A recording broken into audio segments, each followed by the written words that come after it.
Czy powiedziałby pan, że pochodzi pan z rodziny żydowskiej?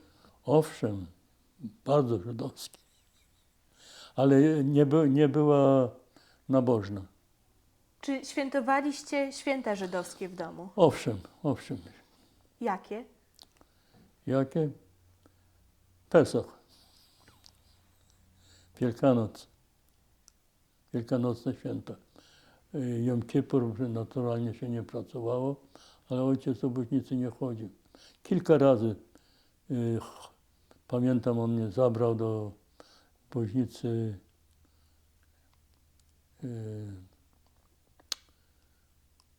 na Pomockiej.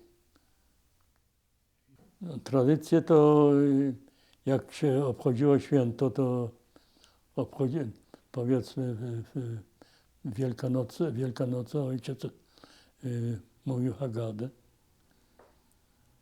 I jedliśmy knedlach.